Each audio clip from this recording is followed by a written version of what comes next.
Hello friends, my name is Aditi Yadav और हमारा mall concept chapter ख़त्म हो गया है। तो आज हम एक नया चैप्टर स्टार्ट करेंगे जो है स्ट्रक्चर ऑफ एटम। राइट। सो इस स्ट्रक्चर ऑफ एटम में, जैसे इसका नाम सजेस्ट कर रहा है, structure of atom, it means हमें एटम के स्ट्रक्चर जो है वो इसमें पढ़ना है कि उसके अंदर क्या क्या होता है, लाइक इलेक्ट्रॉन, प्रोटॉन, न्यूट्रॉन, उनकी डिस्कवरी कैसे हुई, देन उसके बाद फोटो इलेक्ट्रिक इफेक्ट क्या होता है, बहुत सारी चीज़ें हमें पढ़नी है। राइट। सो स्टार्ट करते हैं। देखो, एटम क्या होता है। एटम मैटर का वो इनडिविजिबल पार्ट होता है जिसको आप फर्दर डिवाइड नहीं कर सकते। One second.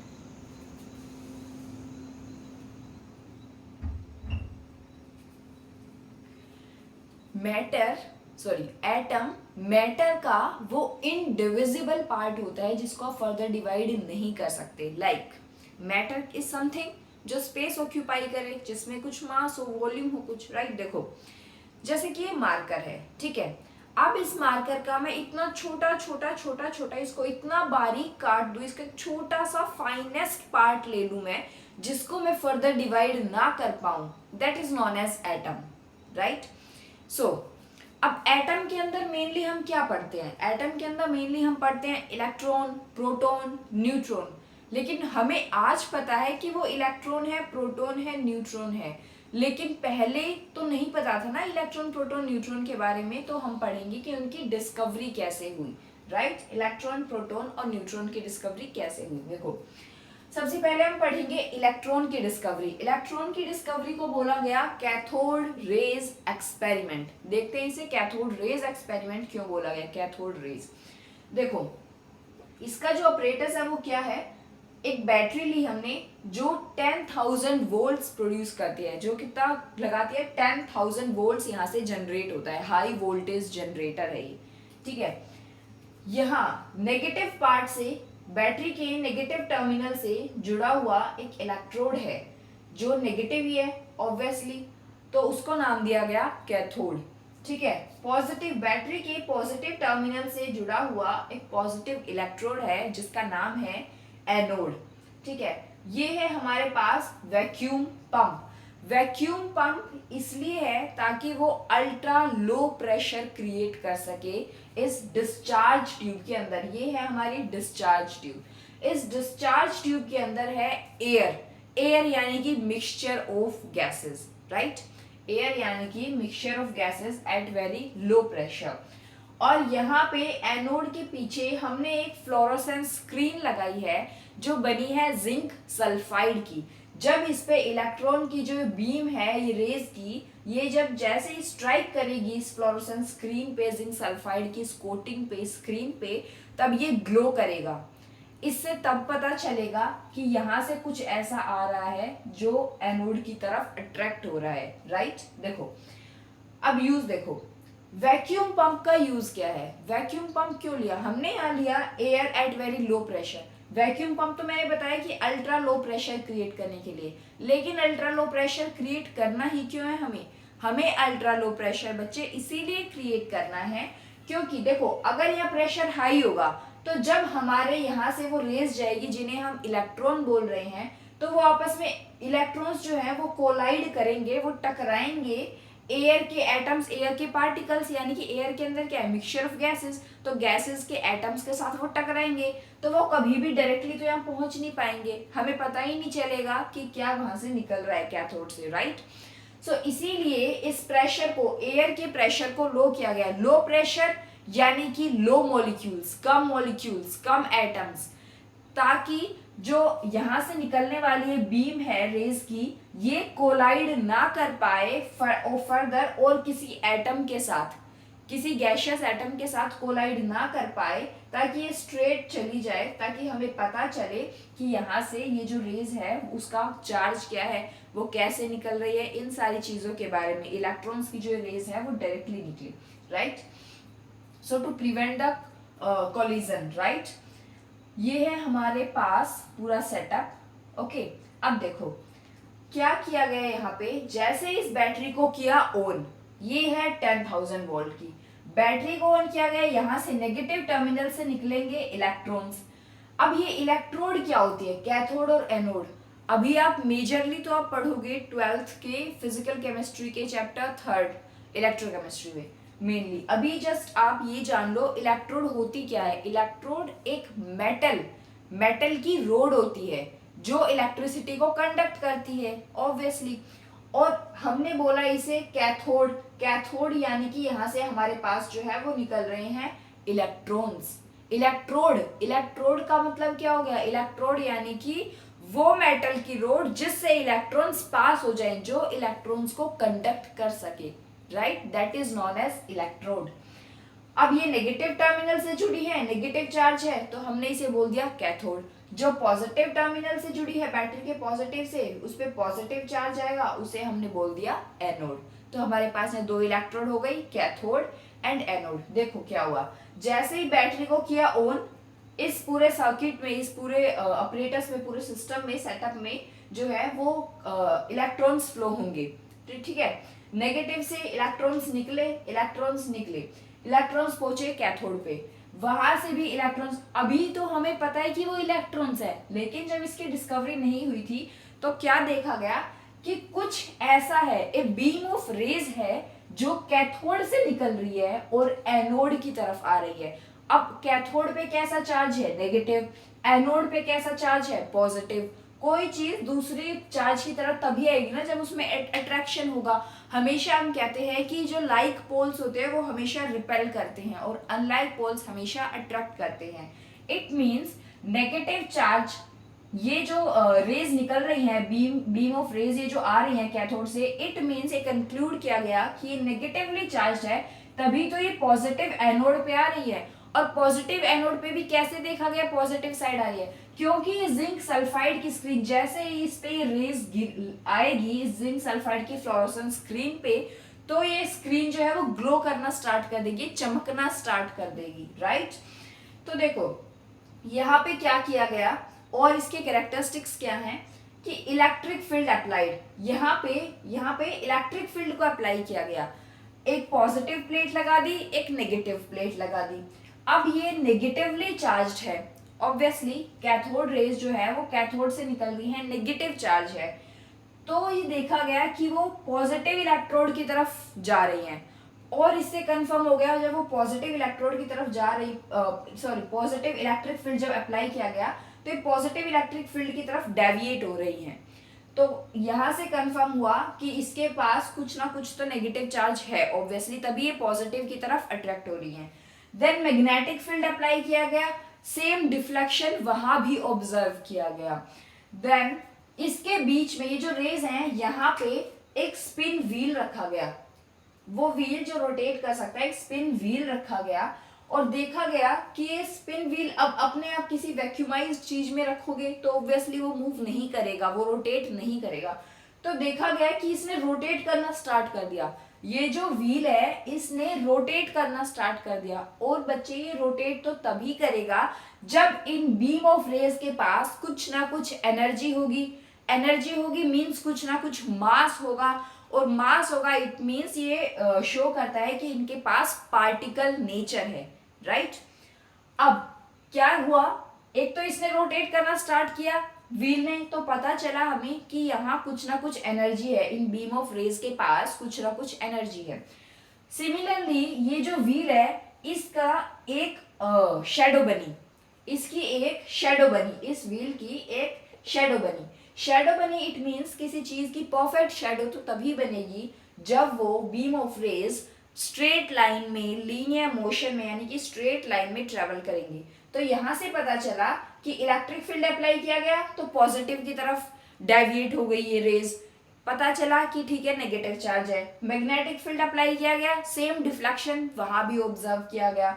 स्पिन व्हील को रखा, उसने रोटेट करना स्टार्ट कर दिया, इससे पता चला कि इन बीम ऑफ रेज के पास कुछ ना कुछ एनर्जी है, ठीक है। और ये जो स्पिन व्हील हमने रखा इसकी एक शेडो बनी, तो इससे पता चला कि ये जो रेज हैं वो स्ट्रेट लाइन में ट्रेवल कर रही हैं, राइट। अब इन्हें कैथोड रेज हम क्यों बोल रहे हैं, इतनी देर से बोल रहे कैथोड रेज, क्यों, क्योंकि ये रेज कहाँ से निकल रही हैं, कैथोड से निकल रही है, और कहाँ आ रही हैं, एनोड की तरफ आ रही हैं। ये रेज कैथोड से निकल रही हैं और एनोड की तरफ आ रही हैं, that's why these are known as cathode rays, right. और ये इलेक्ट्रोड पे डिपेंड नहीं करती कि कौन सा इलेक्ट्रोड हमने लिया है, कैथोड किसका बना है, एनोड किस मटेरियल का बना है, किस मेटल का बना है, राइट। और ये हम इसके जब हमने बोला कि यहाँ एयर एट लो प्रेशर, अगर मैं यहाँ किसी पर्टिकुलर गैस को भी ले लूं तो भी ये चेंज नहीं होगा, ना ही इसका चार्ज चेंज होगा, ना ही इसका मास चेंज होगा, कुछ भी चेंज नहीं होगा, राइट। मैं बोल रही हूँ कि not depend on the gas used, means इसका नेचर डिपेंड नहीं करता, नेचर, ठीक है। अब मैं बोल रही हूँ कि गैस यूज्ड यानी कि मतलब हम क्या बोल रहे हैं, charge by mass ratio. Charge by mass ratio क्या है, charge by mass ratio we know कि चार्ज ऑफ इलेक्ट्रॉन क्या होता है, चार्ज ऑफ इलेक्ट्रॉन होता है बच्चे, देखा गया 1.6 10 की पावर -19 कूलम, ये होता है चार्ज। कूलम जो है वो हमारी चार्ज की ऐसा यूनिट है, राइट।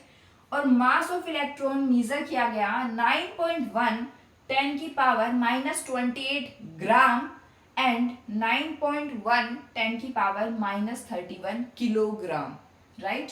तो अगर आप इसके अंदर कोई भी गैस ले लो, चार्ज बाय मास रेशियो कभी भी चेंज नहीं होगा, नेवर।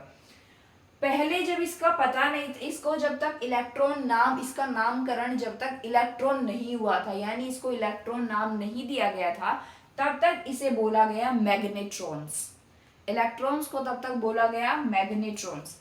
एक्चुअल में हुआ क्या था कि यहाँ से कैथोड से कुछ अपने आप थोड़ी ना निकला है, यहाँ जैसे ही हमने बैटरी को ऑन किया तो यहाँ पे करंट फ्लो होना स्टार्ट हुआ, यानी कि इलेक्ट्रॉन्स आए और वही इलेक्ट्रॉन्स यहाँ गए हैं। ये कैथोड ऑब्वियसली मेटल की इलेक्ट्रोड है, तो इसने जो है इलेक्ट्रॉन्स को कंडक्ट किया, ये गुड कंडक्टर है, तो कंडक्ट किया, वही रेज यहाँ गई है, ठीक है।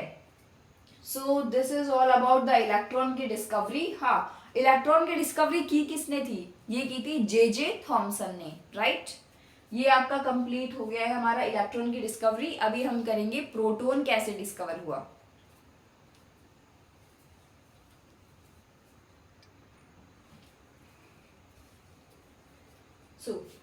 इलेक्ट्रॉन की डिस्कवरी हो गई through the cathode raise experiment. अभी हम पढ़ेंगे प्रोटॉन की डिस्कवरी, एनोड रेज एक्सपेरिमेंट इसे बोला गया। क्यों बोला गया, देखो सेटअप सेम रहेगा, डिफरेंस क्या होगा यहाँ पे हमारा, ये है बैटरी 10,000 वोल्ट्स जनरेट करेगी, हाई वोल्टेज जनरेटर है। यहाँ पे नेगेटिव टर्मिनल, बैटरी के नेगेटिव टर्मिनल से जुड़ा हुआ है परफोरेटेड कैथोड, वहां हमने लिया था नॉर्मल कैथोड, यह आएगा परफोरेटेड कैथोड। परफोरेशन का मतलब क्या होता है, उसमें होल्स हैं, छेद है उसमें, सो हमने लिया यहाँ परफोरेटेड कैथोड। बैटरी के पॉजिटिव टर्मिनल से जुड़ा हुआ है पॉजिटिव इलेक्ट्रोड, जिसे नाम दिया गया एनोड। इसमें ली गई हमारे पास air at very low pressure, mainly हमने यहाँ ली हाइड्रोजन गैस, हमने यहाँ ली हाइड्रोजन गैस। ये हमारा वैक्यूम पंप टू जनरेट और create the ultra low pressure, ठीक है। वो बताया था मैंने आपको अल्ट्रा लो प्रेशर क्यों, ताकि जो रेज निकले उसके पार्टिकल्स, उसके एटम्स जो भी है वो रेज, वो गैशियस, जो इसमें गैस, इस डिस्चार्ज ट्यूब में जो गैस भरी हुई है उसके एटम्स के साथ कोलाइड ना करे, कॉलिजन ना हो, राइट। देखो क्या हुआ इसमें, जैसे ही बैटरी को किया ऑन, बैटरी को ऑन किया गया, इसमें रखी हुई हाइड्रोजन गैस को लगा एकदम से इतना 10,000 वोल्ट का झटका, वह ना 440 वोल्ट का झटका वो नहीं है, ये है 10,000 वोल्ट का झटका। सोचो कितना हाई वोल्ट का झटका इसे लगा हाइड्रोजन गैस को। तो ये जो हाइड्रोजन गैस हमने डिस्चार्ज ट्यूब में ली वो हो गई एटमाइज। एटमाइज का मतलब क्या होता है कि वो एटम्स में आ गई, यानी H2 थी, अब उसके एटम्स बन गए हाइड्रोजन। देखो अभी इसको यहाँ करते हैं, तो इसके एटम्स बन गए हमारे पास हाइड्रोजन, ये एटम्स में ब्रेक हो गई, हाइड्रोजन प्लस हाइड्रोजन, ठीक है, ये ब्रेक हो गई हाइड्रोजन प्लस हाइड्रोजन। फर्दर ये जो हाइड्रोजन है इसमें से हमारा एक इलेक्ट्रॉन निकल गया, ये जो हाइड्रोजन है इसमें से हमारा एक इलेक्ट्रॉन निकल गया और बच गया हमारे पास H पॉजिटिव, इसको बोला गया आयोनाइजेशन, ठीक है। सबसे पहला हुआ एटमाइजेशन, यानी कि H2 ब्रेक हुआ एटम्स में, hydrogen plus hydrogen, and then further, और ये सब इसी वोल्ट्स की वजह से हुआ है, 10,000 वोल्ट्स की वजह से। देन उसके बाद हमारा हाइड्रोजन जो है वो आयोनाइज हो गया, उसका एक इलेक्ट्रॉन निकल गया और वो बच गया H पॉजिटिव। अब आपको पता ही H पॉजिटिव क्या है, देखो यहाँ देखो, हाइड्रोजन जो होता है हमारे पास वो क्या होता है, उसका एटॉमिक नंबर होता है 1, मास नंबर होता है 1, राइट। तो एटॉमिक नंबर यानी कि Z, हमने पढ़ा था मोल कॉन्सेप्ट चैप्टर में कि Z एटॉमिक नंबर क्या होता है, नंबर ऑफ इलेक्ट्रॉन्स और नंबर ऑफ प्रोटॉन्स, ये होता है हमारे पास, ठीक है, नंबर ऑफ इलेक्ट्रॉन्स और number of protons atomic number हमारे, ठीक है। और ये हम बात कर रहे हैं न्यूट्रल एटम की, किसी चार्ज्ड एटम की बात नहीं कर रहे हैं। और ये जो है हमारा, ये है हमारा mass number, this is mass number. A से मैंने जिसको लिखा है वो मास नंबर, जेड से जिसको मैंने लिखा है वो है मेरा एटॉमिक नंबर। और मास नंबर क्या होता है हमारे पास, number of protons plus neutrons, ठीक है। अब देखो हमारे पास 1, यानी कि इसे बोल दिया number of electron, neutral atom है, Z भाग गया हमारे पास नंबर ऑफ इलेक्ट्रॉन। तो मैं मास नंबर कैसे निकालती हूँ, मोल कॉन्सेप्ट में हमने सीखा है मास नंबर, हम number of proton, number of neutron और नंबर ऑफ प्रोटॉन कैसे फाइंड आउट करते हैं। नंबर ऑफ प्रोटॉन तो हो गया यहाँ से Z के इक्वल, एटॉमिक नंबर के इक्वल। नंबर ऑफ न्यूट्रॉन्स कैसे निकालेंगे, मास नंबर में से एटॉमिक नंबर को माइनस कर दूं, तो मैं 1 - 1 करूंगी तो 0 आएगा। इट मीन्स हाइड्रोजन के न्यूक्लियाई के अंदर कोई भी न्यूट्रॉन नहीं होता है, इसके न्यूक्लियस में सिर्फ और सिर्फ प्रोटॉन होता है, ठीक है। हाइड्रोजन के न्यूक्लियस में सिर्फ और सिर्फ प्रोटॉन होता है, हाइड्रोजन में कोई न्यूट्रॉन नहीं होता है। तो जब आयोनाइजेशन हुआ हाइड्रोजन का तो उसमें से एक इलेक्ट्रॉन निकल गया, तो हमारे पास पीछे क्या बचा, H positive. It means electron तो निकल गया, अब हमारे पास बचा सिर्फ और सिर्फ प्रोटॉन, क्योंकि उसमें न्यूट्रॉन तो है ही नहीं। तो ये क्या है हमारे पास, H पॉजिटिव, यानी कि ये है हमारे पास प्रोटॉन, इसे हम बोल सकते हैं प्रोटॉन, राइट। देखो अब इसे एनोड रेज क्यों बोला गया, क्योंकि रेज ऐसा दिख रहा था, ये ट्रू नहीं था लेकिन ऐसा दिख रहा था कि ये जो रेज हैं वो एनोड से निकल रही हैं और कैथोड की तरफ आ रही हैं, और कैथोड के पीछे लगी थी वही फ्लोरोसेंट स्क्रीन जिसने ग्लो करना स्टार्ट कर दिया जब ये बीम ऑफ रेज इस फ्लोरोसेंट स्क्रीन पे जाके टकराई, इस पे जाके फ्लोरोसेंट स्क्रीन पे स्ट्राइक किया, ठीक है। But anode rays not generated from anode, लेकिन ये सच नहीं था। ऑब्वियसली एनोड रेज एनोड से थोड़ी ना जनरेट कर रही है, एनोड रेज जनरेट कहां से हो रही है क्या एनोड रेज, प्रोटॉन ही तो है, और वो जनरेट कहां से हो रहे हैं, वो तो इस हाइड्रोजन से हो रहे हैं। यानी कि हम जो भी गैस लेंगे, अगर मान लो यहाँ मैंने लिया हाइड्रोजन, वो ये समझाने के लिए कि इसमें न्यूट्रॉन नहीं है, तो इट मीन्स प्रोटॉन, हम H पॉजिटिव को ही तो प्रोटॉन बोलेंगे, राइट। सो अगर मैं कोई और गैस ले लूं, यहाँ पे मान लो ऑक्सीजन ले लूं, नाइट्रोजन ले लूं, हीलियम ले लूं, बेरिलियम ले लूं, कुछ भी ले लूं, उसमें से इलेक्ट्रॉन निकलेगा, देन रेस्ट ऑफ द मेरे पास क्या जाएगा, वो हमारे पास प्रोटॉन बनेगा, राइट। तो यह हमारे पास क्या हो गया कि एनोड से जनरेट नहीं हो रही है एनोड रेज, क्योंकि ये तो हाइड्रोजन से जनरेट हो रही है ना। जब हमारे हाइड्रोजन का एटमाइजेशन हुआ, एटमाइज हुई हमारी हाइड्रोजन और फिर उसका आयोनाइजेशन हुआ, तब हमारे पास H पॉजिटिव आए, और वही H पॉजिटिव तो हमारे प्रोटॉन है, तो वही H पॉजिटिव जो है वो परफोरेटेड कैथोड की तरफ जा रहे हैं। वो क्यों जा रहे हैं, क्योंकि इनके पास है पॉजिटिव चार्ज, और ये अट्रैक्ट होंगे किधर, नेगेटिव चार्ज की तरफ, और कैथोड पे क्या है, नेगेटिव चार्ज। इसीलिए ये एनोड रेज इस एनोड से जनरेट नहीं हो रही है, ये तो जनरेट हो रही है ये जो हमने गैस ली है इसकी वजह से, राइट। सो सिमिलरली जैसे कैथोड रेज में किया गया वैसे ही यहाँ भी किया गया, यहाँ पे भी इलेक्ट्रिक फील्ड अप्लाई किया गया, ये डेविएट, ये रेज जो है वो डेविएट हो गई नेगेटिव की तरफ, क्यों, क्योंकि ये पॉजिटिवली चार्ज्ड है।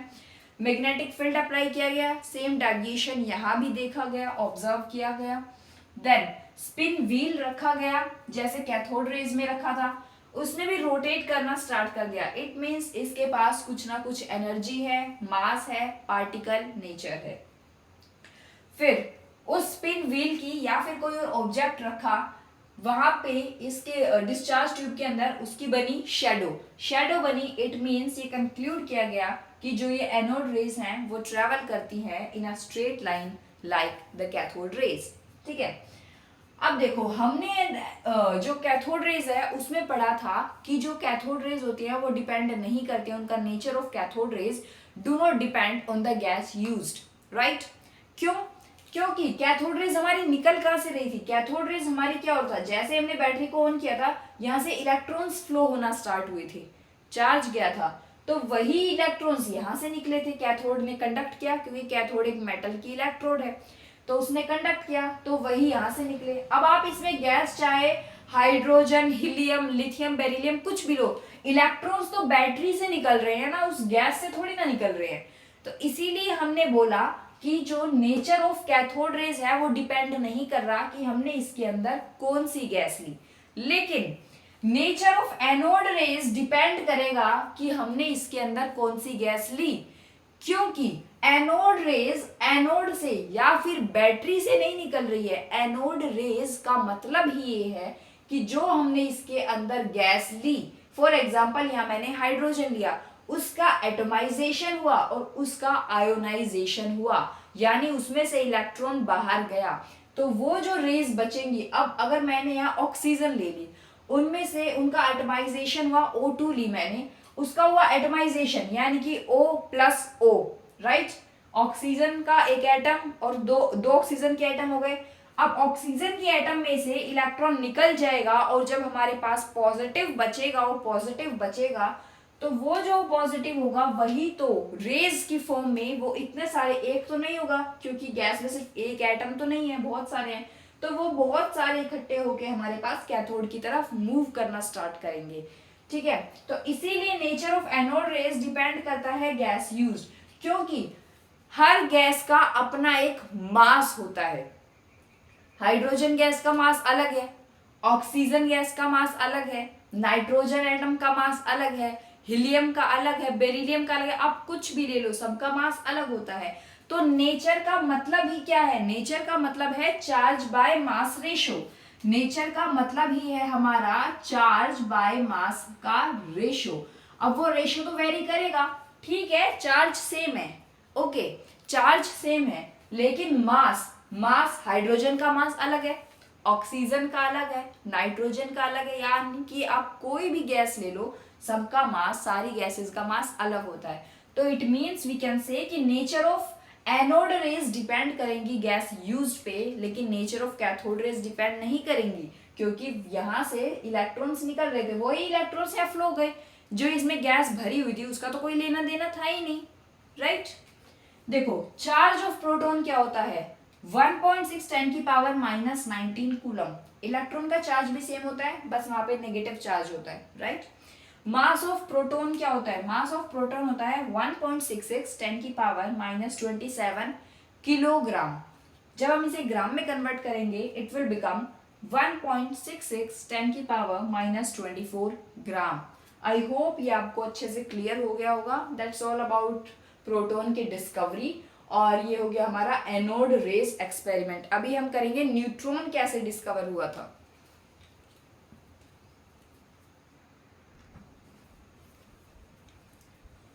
हमारी इलेक्ट्रॉन की डिस्कवरी हो गई, प्रोटॉन की डिस्कवरी हो गई, अब चलते हैं न्यूट्रॉन की डिस्कवरी कैसे हुई।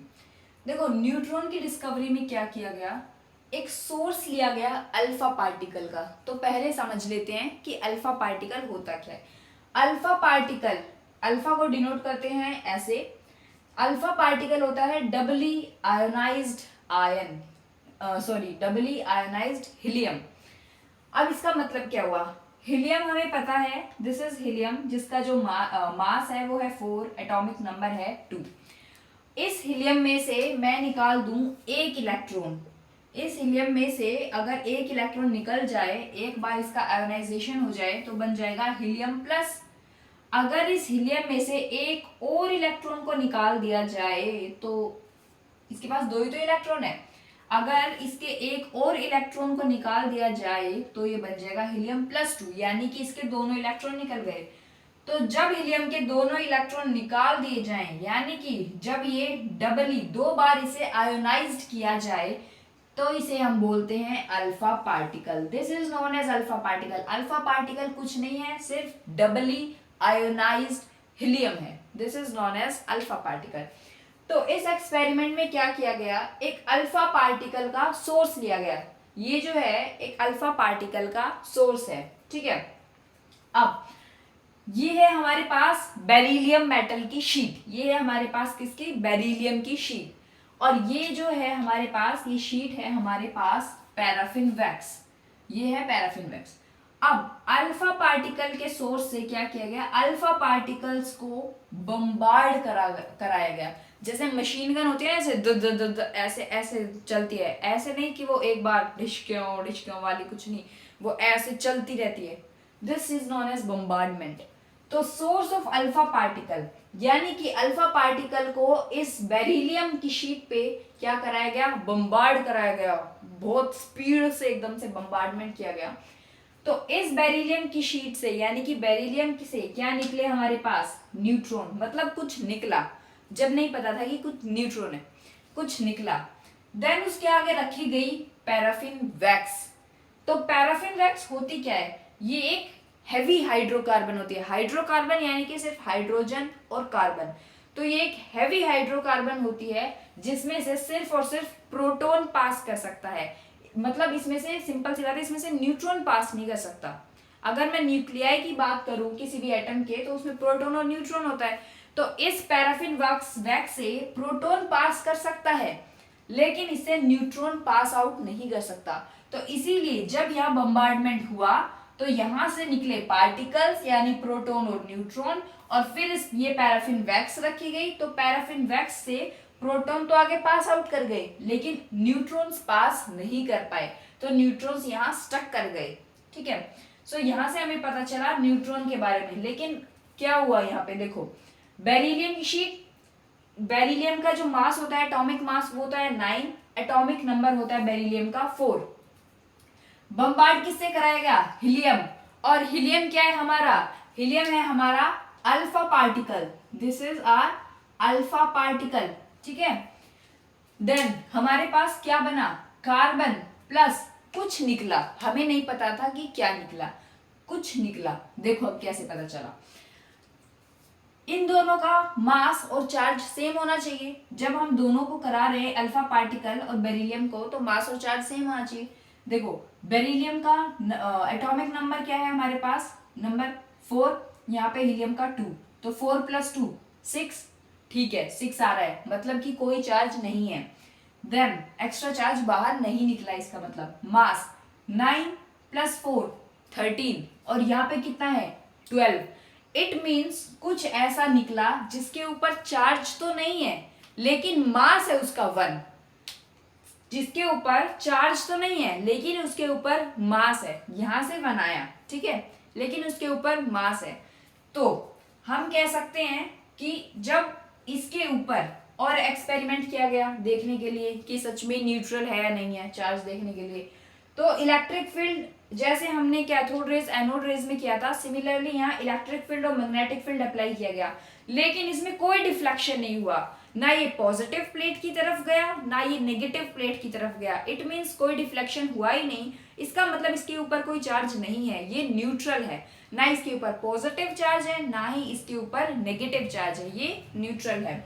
सो charge of neutron neutral, mass of neutron 1, कुछ समवट सिमिलर टू प्रोटॉन, कुछ सिमिलर है लेकिन थोड़ा सा हेवी होता है प्रोटॉन के कंपैरिजन में न्यूट्रॉन। तो मास of neutron 1.66 10⁻⁻24 gram, and KG में, किलोग्राम में 1.66 10⁻⁻27 किलोग्राम। सो ये हो गया हमारा न्यूट्रॉन की डिस्कवरी। आई होप आपको तीनों जो डिस्कवरी है, तीनों एक्सपेरिमेंट समझ में आ गए होंगे। कैथोड रेज इलेक्ट्रॉन की डिस्कवरी, एनोड रेज यानी प्रोटॉन की डिस्कवरी, और ये है हमारा न्यूट्रॉन की डिस्कवरी।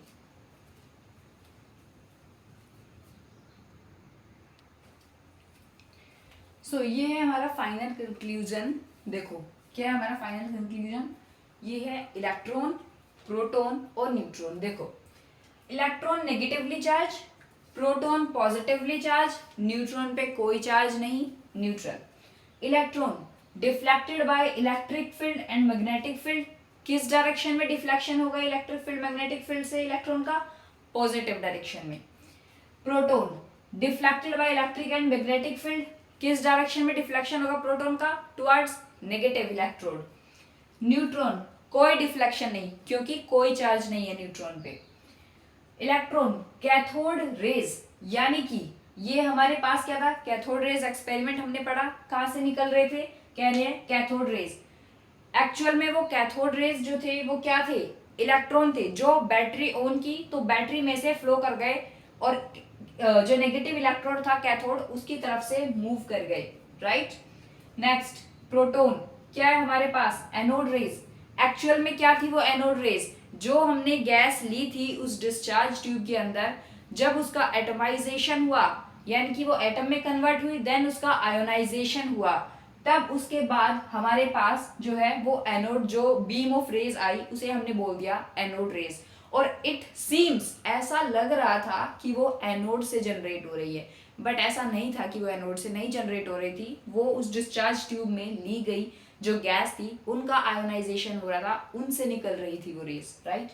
सो अल्फा पार्टिकल, न्यूट्रॉन में क्या था कि अल्फा पार्टिकल का बम्बार्डमेंट कराया गया था, किसके ऊपर, बेरिलियम शीट के ऊपर, राइट। और अल्फा पार्टिकल क्या था हमारा, डबली आयोनाइज्ड हीलियम, यानी कि हीलियम +2।